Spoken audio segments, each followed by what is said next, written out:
भीष्म पितामह कलिकाल में एक भक्त के रूप में प्रकट हुए जिनका नाम था सेन नाई, जो बाल काटते हैं।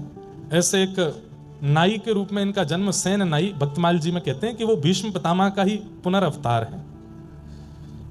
इतना सुंदर प्रसंग है सेन नाई का, हम पहली बार सुना रहे हैं। ये नाई थे, बाल काटने का काम करते और राजा के नाई थे, राजा के बाल काटते थे और किसी के बाल काटने को उनका अधिकार नहीं था। तो नगर के राजा के नाई थे। एक दिन इनके मन में बड़ी भक्ति जगी तो कथा सुनने गए। तो कथा में व्यास जी बता रहे थे कि गीता में भगवान कहते हैं मासा नाम मार्गशीर्षो, हम मार्गशीर्ष महीना मैं हूं, इन भावों में ये मैं हूं, इन भावों में भगवान अपनी विभूतियों का वर्णन कर रहे थे। सब लोग ध्यान से सुनिएगा, 10-15 मिनट और सुनो फिर विश्राम करेंगे।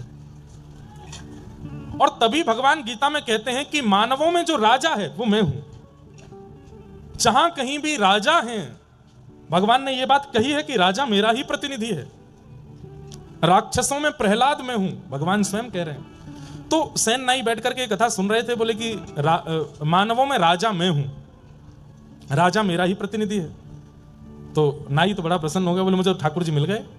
अपने राजा की इतनी बढ़िया हजामत करते, उनके हाथ पांव दबाते, मालिश करते, खूब हाथ पैर दबाते, सिर और बढ़िया प्रेम से सेवा करने लगे। बोले कि यही हमारे भगवान हैं। अब तो वो राजा के हफ्ता में 1-2 बार जाके हजामत करते, उसके बाद कभी समय मिलता तो कथा सुनते। एक बार कथा में व्यास जी ने बोला कि बिन गुरु के हुए ठाकुर जी प्राप्त नहीं होते। तो सेन नाई जी के मन में आया कि अब मैं गुरु कहां से खोजूं।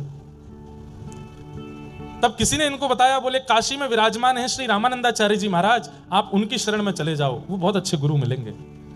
और श्री सेन जी काशी चले गए। काशी में जाकर के रामानंदाचार्य जी से दीक्षा लेने का खूब प्रयास किया, लेकिन रामानंदाचार्य जी ने दीक्षा किसी कारण से नहीं दी, व्यस्तता के कारण, साधना के कारण।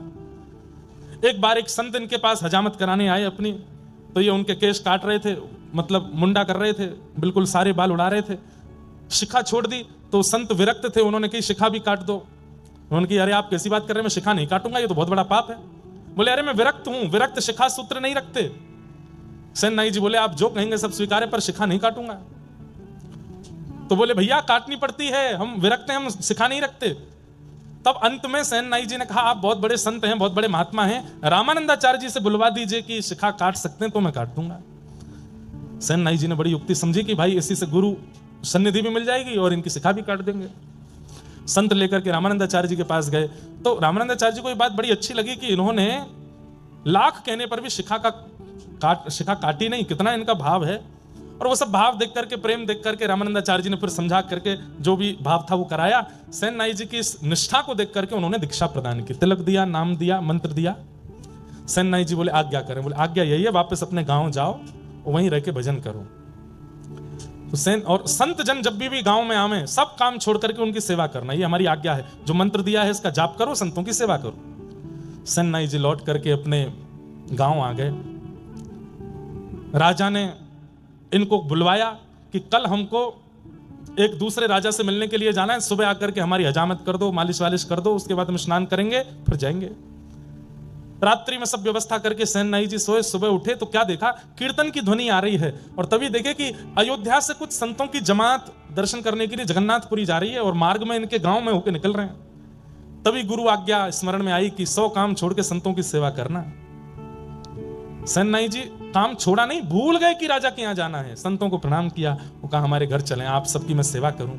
संतों के चरण धो रहे हैं, उनको सुंदर वस्त्र अर्पण कर रहे हैं, पत्नी के साथ बैठ के खूब सुंदर उनको प्रसाद पवा रहे हैं। और प्रसाद पाने के बाद संतों से निवेदन किया आप कुछ सत्संग कीर्तन हो जाए। उनमें से एक श्रेष्ठ संत प्रवर, उन्होंने प्रवचन किया, सुंदर कथा सुनाई, सब भावुक हो गए और कीर्तन प्रारंभ हुआ। नाचने लगे सेन नाई और पत्नी, सब बिल्कुल निमग्न होकर के भजन में नृत्य कर रहे हैं, नेत्रों से अश्रु प्रवाह हो रहा है, राम जी का स्मरण कर रहे हैं, गुरुदेव की याद कर रहे हैं।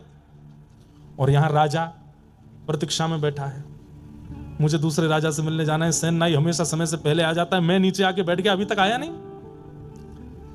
राजा ने तुरंत कहा मेरी तलवार कहां है, लेकर के आओ उसको, और इस सेन को तो मैं जाकर के देखूंगा। तलवार लेकर के आए, घिसने लगे उसको, घोड़ा बुलाओ मेरा, कहां है सेन नाई का घर, उसके घर चलना है। इतने में ही देखा कि सामने से दौड़ते हुए सेन नाई आ रहे हैं, अपनी पगड़ी संभाल रहे हैं, कभी हजामत का डिब्बा संभाल रहे हैं, कभी धोती संभाल रहे हैं, और दौड़ते दौड़ते आए। अरे महाराज महाराज महाराज महाराज मैं आ गया। तो कहां रह गए इतनी देर? बोले महाराज क्षमा करते हैं, बहुत बहुत विलंब हो गया। बोले नहीं नहीं नहीं, दंड तो तुमको मिलेगा। भगवान भगवान क्षमा कीजिए, आप बैठिए ना, मैं जल्दी कर देता हूं, आपको विलंब हो रहा है।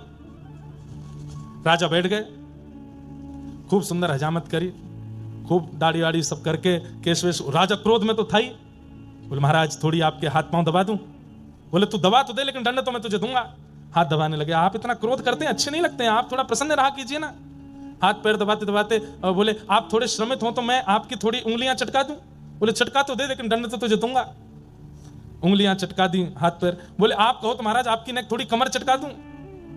बोले उससे कुछ दिक्कत तो नहीं है, वो कुछ नहीं होगा। लेकर के अपने कंधा पर जोर से झटका दिया, कमर ऐसी खुली महाराज, राजा बड़ा हल्का हो गया। बोले सेन तू इतने दिन से आ रहा है सेवा करने, लेकिन आज तेरी सेवा बड़ी अद्भुत लग रही है, लेकिन मैं दंड तो तुझे दूंगा। अरे बिराजिए ना आप, थोड़ी आपकी कंधे की मालिश कर दूं। ऐसे ठाकुर जी यहां पर सुंदर कंधा दबाने लगे। थोड़ा गर्दन अपनी टेढ़ी कर लीजिए, टेढ़ी करके गर्दन थोड़ा इधर कुछ करने लगे तो वहां एक तेल का पात्र रखा था और तेल में प्रतिबिंब दिखाई देता है। जैसे ही तेल की ओर राजा देखने लगे, वो देख नहीं रहे थे, बस मुख इधर किया तो दिख रहा था।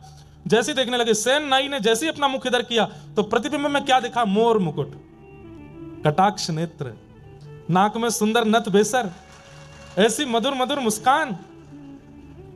पीछे मुड़ करके देखें तो सेन नाई और प्रतिबिंब में देखें तो ठाकुर जी। राजा बोला ये मेरी आंखों का भ्रम है कि क्या है, पता नहीं हो क्या रहा है। नेत्र बंद करके अनुभव करे तो हाथों का स्पर्श इतनी बार राजा ने किया, लेकिन आज जैसा स्पर्श नहीं था। राजा सोचने लगे कहीं ऐसा तो नहीं है सच में ये ठाकुर जी ही हो।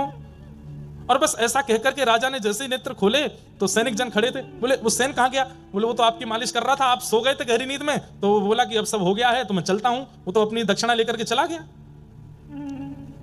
राजा बोला कोई बात नहीं, अब इसको अगली बार देखूंगा, अब तो तैयार होके चलता हूं। अपने वस्त्र आदि पहन करके राजा तैयार हुए। वहां सेन को पता चला कि राजा ने आज बुलाया था, मैं तो कीर्तन में रह गया। कौन आए थे? ठाकुर जी आए थे। ठाकुर जी भैया हमने बहुत रूपन में देखे, कभी ठाकुर जी नरसिंह भगत बन करके भी गए हैं। ठाकुर जी एक जगह सक्कूबाई बन के पिटाई करवाने गए अपनी, वो एक दिन वो भी कथा सुनाऊंगा। लेकिन नाई बन करके पहली बार गए ठाकुर जी, अपने हाथ से हजामत करके आए, बाल बाल काट के आए राजा के, और मालिश करके आए, हट्टी वट्टी चटकाया है उसकी। या सेन नाई को जैसे याद आया, संतों को प्रणाम किया, अरे भगवान भगवान आप लोग विराजो, मैं एक काम करके आता हूं। तुरंत अपना डिब्बा लेके वही पाग वाग संभालते हुए दौड़ते हुए गए तो राजा तैयार होके बिल्कुल बाहर आ गए थे। सेन ने आकर के जैसे ही राजा को देखा, हजामत हुई है, केश वेश सब बिल्कुल बढ़िया है, बिल्कुल राजा तो बढ़िया तैयार है, केश वेशों में तेल लगा है। सेन ने आकर के कहा पूरे गांव में क्या, दूर दूर तक शहरों में भी कोई और ऐसा व्यक्ति नहीं जो मेरे अलावा राजा को स्पर्श कर सके। मेरी अनुपस्थिति में कौन करके गया? सेन को आता देख राजा बोले और भाई सेन कुछ भूल गए थे क्या? कुछ भूल गए हो, लेने आए हो?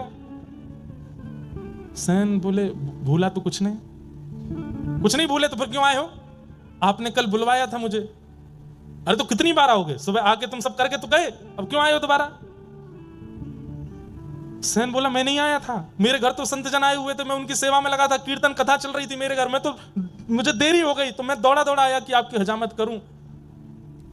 सैनिक जन बोले अरे तू क्या पागल हो गया, भांग वांग खा के आया है क्या? तू तो आके गया, यहां पे सब करके गया है, हमने तुझे दक्षिणा भी दी थी।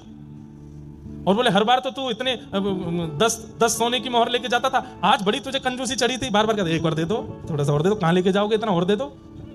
आज 20 सोने की मोहर लेकर के गया था। मैं नहीं आया हूं, मुझ पे नहीं है कुछ भी। राजा बोला झूठ बोलते हो। अरे वो संतों की जमात निकल रही है, मैं उनको बुलाता हूं। संतों की जमात बुलाई गई। बोले कहां था ये? बोले तो हमारे साथ थे, सुबह से सेवा पूजा भजन में लगे थे, बस ये बात हुई। यहां सेन के आंसू छूटे, वहां राजा के आंसू छूटे। सेन ने कहा सत्य में मैं था? बोले बिल्कुल तुम जैसा ही था, लेकिन आज मैं तब कह रहा था कि स्पर्श इतना अद्भुत क्यों है। और तुमने सेन कभी मेरी उंगलियां नहीं चटकाई, आज तो उंगली चटका के गए, कमर चटका के गए, गर्दन वर्दन सब करके गए हो। और अंत में एक अनुभव मुझे हुआ था, क्या कि मैंने तेल के पात्र के प्रतिबिंब में जब देखा तो वहां सेन नहीं, वहां पर कोई मोर मुकुटधारी दिखाई दे रहा था। सेन तो बस वहीं मूर्छासी में आ गए, राजा के चरण पकड़ लिए, बोले धन्य हैं आप, मैं आपके अंग को छू लूं? क्यों? क्योंकि श्याम सुंदर आपको छू के गए। श्री ठाकुर जी ही आए थे। राजा ने तुरंत सेन को उठाया, राजा दंडवत हो गए, बोले कि महाराज अब आज से आपको मेरी हजामत नहीं करनी, आज से आपको ये सब क्रिया नहीं करनी है, तो आज से आप मेरे राजगुरु हैं। जिनकी कृपा से ठाकुर जी मेरे भवन में आ गए, जिनकी कृपा से ठाकुर जी का स्पर्श मुझे मिल गया, ऐसे आप नाई नहीं रह सकते, आप तो मेरे गुरु हैं। और उस दिन से सेन जी गुरु के रूप में प्रतिष्ठित हो गए। बहुत अच्छा चरित्र है सेन जी का। ये भीष्म पितामह के ही कलयुग में अवतार हुए श्री सेन जी महाराज।